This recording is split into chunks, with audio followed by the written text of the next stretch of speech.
We begin by seeing the enormous cruise ship Poseidon sailing in the waters of the Atlantic Ocean. Among the tourists is a young couple, Jennifer and Christian. They are hugging, talking affectionately, and preparing for some important event. Suddenly, Jennifer's father, a stern man named Robert, enters the cabin. The lovers immediately move away from each other to avoid irritating Robert. Even so, the man scolds his daughter about her behavior with boys. Annoyed, Jennifer gets up and leaves the room. Robert has no idea how his relationship with his daughter will change in the near future. A Spanish woman named Elena wanders around the ship.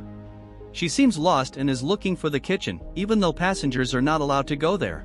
In the kitchen, she finds her boyfriend, a waiter named Marco. He scolds the girl for not staying in the cabin as he asked. Then, he relents and gives Elena some food. At night, all the passengers dress elegantly and go to a New Year's Eve party. The captain congratulates those present on the upcoming holiday, and a concert begins. The guests rejoice and dance. Robert goes to the casino and loses a large sum to a man named Dylan. Dylan goes to collect his winnings and accidentally bumps into a boy playing PSP. While they gather the scattered pieces, the boy's mother, a beautiful woman named Maggie, approaches them. The woman flirts with Dylan and implies that she has no husband. After exchanging pleasantries, they go their separate ways, satisfied with each other. An architect named Richard is getting drunk and tells his friends that he broke up with his girlfriend. Tonight is New Year's Eve. The party is very lively, with balloons and confetti flying over all the guests. At this moment, the senior officer on the deckhouse feels an unusual vibration. He sees something frightening through his binoculars and quickly initiates action. Richard, suffering from unrequited love, goes out on deck and is about to end his life. But then he sees a huge wave on the horizon, rapidly approaching the Poseidon. He is scared and returns to the banquet hall. Meanwhile, the crew in the control room tries unsuccessfully to turn the ship to the right to face the wave head-on. However, the wave is moving too fast. The sailors manage to sound a general alarm. The passengers panic and run around the ship. The tsunami hits the ship with terrible force, and despair sets in within the Poseidon. The ship consequently begins to capsize under the force of the water.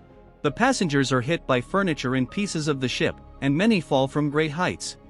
As a result, the Poseidon is turned upside down. All the officers in the control cabin and the rest of the crew drown and die. Only those in the banquet hall manage to survive. The emergency lighting is activated. People try to recover and put out a fire. Jennifer and Christian were in the nightclub in the adjacent section the whole time. And now Chris's leg is trapped by a metal structure, and Jennifer is desperately trying to free him with the help of Elena. In the banquet hall, Maggie barely manages to find her son Connor. The boy was trapped under the piano, which is now upside down. Robert comes to the desperate Maggie's rescue. He used to work as a firefighter, so he helps the boy down safely. The captain gives a speech to reassure the passengers. Fortunately, the ship's GPS signal is automatically activated in case of emergency, and this means help will arrive in a few hours. The captain asks everyone to stay in the room and not to panic. He declares that as long as all doors are hermetically sealed, the ship will float like a bubble. Scared, Robert still plans to go to the next section to look for his daughter. Dylan also thinks they should climb up and get out through the spiral ducts at the bottom of the ship. Maggie and her son, Robert, and the architect Richard try to follow him. But Dylan is not thrilled with the company, he is used to acting alone. To improve their chances, Robert finds a guide, Marco, the waiter, who somehow knows the ship and can lead everyone up. So, Dylan relents and agrees to act together. The group leaves the banquet hall. The captain immediately orders the door to be sealed behind them so that the surviving passengers remain safe. The group, led by Dylan, finds the elevator and wants to use the shaft to get to the upper level. They unlock the doors and use an improvised bridge to cross. If they can reach the top, they can get to the section that connects to the nightclub. Everyone helps each other cross. But they need to hurry because the elevator cabin stuck at the top is about to fall. Richard and Marco are the last ones left. While they are climbing, the elevator starts to plummet, and in fear, Richard has to push the unfortunate Marco to survive. The elevator falls to the bottom of the shaft, causing a huge explosion. The group manages to close the door behind them and escape the fire. Richard feels sorry for what happened to Marco, but there is nothing more he can do to help him. The group heads towards the section with the nightclub. All this time, Jennifer and Elena have been trying to free Chris's leg from under the metal structure. Another survivor, a man nicknamed Lucky Larry, comes to the girls' aid. Using a lever to lift the metal, they finally free Chris. Immediately afterward, Robert rushes into the hall. Father and daughter reunite and embrace. The girls provide first aid to Chris. And the tearful Elena forms a friendship with Richard. The girl trusts him and shares her story. She urgently needed to get to New York to see her brother but didn't have the money for the ticket. So, Elena started sleeping with Marco, the waiter, to get on the ship. Richard listens sympathetically, unaware that Marco is the same waiter he pushed into the elevator shaft. Robert and Dylan find the door on the upper floor.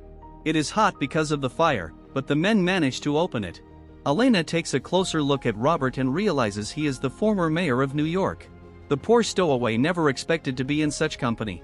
The team enters the lobby. Now they have to cross a chasm to reach the next section.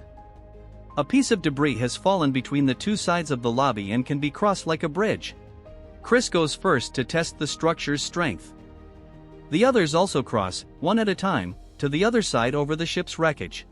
People readily help each other. Richard helps Elena, who is afraid of heights. Only Lucky Larry gets drunk and insults Robert. According to him, Robert failed as mayor of New York and is generally a failure in life. Robert is about to attack him with his fists, but Jennifer asks her father to be wiser, so the man just laughs at the drunkard. Larry defiantly jumps onto the bridge, not allowing Jennifer to go ahead of him. The guy brags about his luck and climbs onto the bridge. Suddenly, a huge engine falls from the ceiling onto the boastful Larry. The bridge collapses, and Larry sinks into the water along with it. Immediately, fuel begins to drip from the ceiling. It ignites instantly, and there is an explosion underwater. Miraculously, the group manages to escape the fire. After the explosion, Robert suggests going back and finding another way for the rest of the crew, as there is no longer a bridge to the other side. But Dylan disagrees with going back and challenges Robert. Jennifer's father tries to guide her in a different direction, but she screams that she is no longer a little girl and can make her own decisions. The girl wants to reunite with her boyfriend no matter what. She admits to her father that Chris proposed to her and shows him the ring. This is the secret she feared to tell Robert. He is not happy but accepts his daughter's decision. Meanwhile, Dylan finds a fire hose and jumps into the water with the burning fuel. The man swims under the fire to the other side of the lobby and climbs up. There, Dylan secures the sturdy hose and suggests that Robert and his daughter use it to get to the other side of the lobby. Jennifer hugs her fiancé, and Robert thanks the brave Dylan for the hose idea. Meanwhile, in the banquet hall, water starts seeping through the windows due to the enormous outside pressure. People are horrified and run around the room, trying to plug the cracks where the water is coming in. Only the captain remains calm. He embraces his beloved and waits for their final moments. The water breaks through the windows and floods the room. Everyone who stayed in the banquet hall dies without a chance to escape. The survivors see that something terrible has happened. They have no idea if they will survive until the rescue workers arrive, but they continue to climb up. Now all the lower compartments of the Poseidon are rapidly filling with water. The group is running through the corridors in panic, but all the passages are already flooded. Finding no other way out, they decide to use the ventilation duct to reach the top. Robert crawls first and sees a vertical shaft ahead. It is the only way to escape, so the group follows him. Below, Elena hysterically refuses to climb into the shaft, as she is afraid of confined spaces. Dylan then drags the girl in by force. Upon reaching the exit at the top, Robert realizes that the grate is locked. It is held in place by a screw fastened from the outside. There is no way to reach it or break the bars. At this point, Richard gets stuck in the lower bend of the pipe and cannot move. Elena, who is crawling behind him, has a severe claustrophobia attack. She can't push Richard forward because she is terrified. Dylan, who is coming up behind her, feels the water rising beneath them and tries to calm Elena, as he will drown if he can't get her to move forward. Dylan tries to think of something that might help and reminds Elena of her sick brother in New York City. Finally, Elena calms down and pushes Richard forward. The group is stuck, but little Connor can reach the screw. With the help of Elena's cross, the child unscrews the bolt. The friends then push the grate out and escape the duct. The group enters a new chamber. There is only one door that leads out, sealed from the outside. The water is rising faster and faster, and the group needs to act urgently. They climb to the compartment where the water will soon enter. There is only one exit, but it cannot be opened by hand, and there is only one way to pass. Everyone is horrified at the idea of flooding the compartment, but there is not much else to do. Dylan tries to reassure his companions and promises that the valve will definitely open and the water will carry them to the next tank. Robert stops everyone's hysteria and orders Dylan to open the hatch. Everyone gathers around the valve.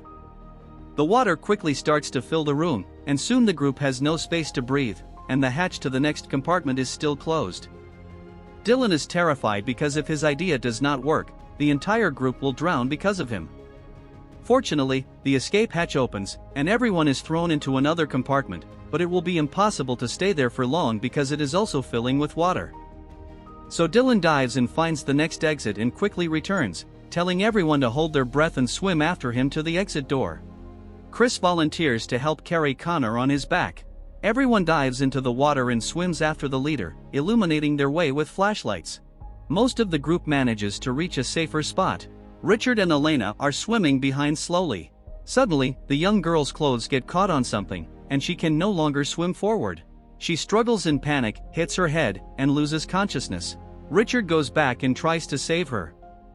The other concerned men swim to help with the rescue.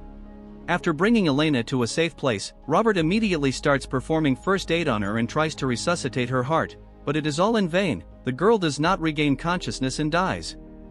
Richard, who had bonded with Elena, now painfully suffers her loss, as do the others, who are in shock and cry. The friends place her cross over the girl and continue forward. After all, the water has already reached this compartment. The group climbs a ladder and enters the cargo hold. They hear a sound and strange banging outside the ship and hope that it is the rescuers. They quickly move the luggage aside and reach the other side, but unfortunately, they discover it is a phone banging against the iron structure. The frustrated team continues down the next corridor, where they find a map of the ship's compartments. Dylan suggests exiting through the ship's bow, as it is where the propeller compartment is located, which leads outside. The friends regain hope and run towards the Poseidon's bow. But they discover that the bow has submerged. The exit openings are also flooded, and there is no way to swim to them. No one knows what to do next. The group decides to return to the unsubmerged part of the ship. But Dylan stands staring at the submerged bow as if hypnotized. It was the only way to escape. The friends pair up and try to search for other exits. But finding nothing, they become desperate and gather in one of the cabins. Connor runs off somewhere, and Maggie goes to look for him. At that moment, several powerful explosions occur on the ship.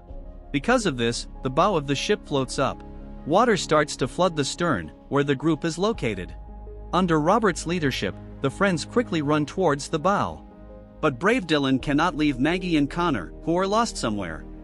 He goes in search of the mother and son. Soon Dylan finds the woman crying and tries to calm her down. In one of the corridors, they hear Connor's voice. The boy is trapped behind a grate. The room is rapidly filling with water, and getting the boy out is not easy. Maggie emotionally interacts with her son through the bars and begs him to stay on the surface. Meanwhile, Dylan keeps diving, looking for a way to rescue Connor. At one point, both disappear, and Maggie falls into despair. She cries, thinking that her son and Dylan have drowned, but fortunately, they soon emerge alive and unharmed. Everyone embraces happily and then heads towards the bow of the ship, where the others have already gathered. Richard opens the hatch, which leads to the running engines. The lid flies off abruptly and injures his head. It becomes clear that as long as the propellers are spinning, no one can get out. The engine can only be turned off in the control room, but it is flooded, and swimming to the location is a one-way trip. Robert is about to take the risk, but Jennifer hugs him and begs him to stay. However, he refuses to listen to her. Christian then volunteers to swim to the control panel, as he is more capable and has a better chance of success. Jennifer realizes that she may never see her boyfriend again and starts crying. Christian emotionally says goodbye to Jennifer, who is not at all ready to let him go. While the lovers process their tragedy, Robert cannot stand seeing his daughter cry and runs to the control room alone. He barely makes it to the control panel. He discovers that the engine shutdown button is broken. Terrified, Robert tries all the buttons on the console, but none work. The man runs out of air and convulses. In the last seconds of his life, Robert manages to press the reverse button. The propellers will now spin in the opposite direction. At that moment, Dylan, along with Maggie and Connor, reach the bow of the ship and discover what is happening. Dylan admires Robert's final feat. If they throw debris into the propellers, they will jam. Then they will be able to pass through. Dylan throws a gas canister into the engine compartment, but it gets stuck in the hole. Then, risking himself, he pushes the cylinder further into the compartment, causing a big explosion. After the fire subsides, it becomes clear that the propellers have stopped. Jennifer looks somberly at the water and says goodbye to her hero father. All the survivors pass through the propellers and finally gain their freedom. Behind them, another explosion is heard. The group jumps into the water and swims to the nearest inflatable boat. The Poseidon capsizes and may fall right on top of the boat, so the friends row desperately to get away. Meanwhile, the Poseidon flips upside down and sinks for good. The friends look on in horror and cannot believe they will be saved. Dylan finds a flare on the boat and fires it into the air. At first, nothing happens, but soon, 2 helicopters and several ships arrive at the flare's light. They received the SOS signal and finally found the survivors of the majestic Poseidon's shipwreck.